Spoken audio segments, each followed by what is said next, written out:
1060 கோடி ரூபாய் திட்டம்.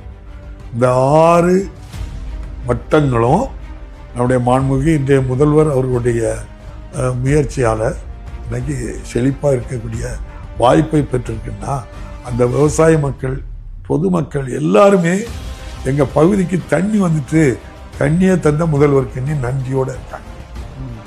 இதுதான் மிகப்பெரிய எனக்கு மனதுக்கு பிடிச்ச மிக மகிழ்ச்சியான திட்டம். இந்தியாவிலே முதல் ரிவர் லிங்கிங் இதுதான். என்னது? தாமிரபரணி கருமேனியாறு நம்பியாறு திட்டம் தான் இந்தியாவிலேயே முதல் நதிநீர் இணைப்பு திட்டமா? இந்தியாவினுடைய முதல் நதிநீர் இணைப்பு திட்டம் கேரளாவில் இருக்கக்கூடிய பெரியார் நதியையும் தமிழகத்தில் இருக்கக்கூடிய வைகை நதியையும் இணைத்து இந்த முல்லை பெரியார் அணைக்கட்டு மூலமா கொண்டு வரப்பட்ட திட்டம் தான் முதல் இந்தியாவின் நதிநீர் இணைப்பு திட்டம். இதை 1895 பிரிட்டிஷ் அரசாங்கம் இருக்கும்போதே பண்ணிட்டாங்க.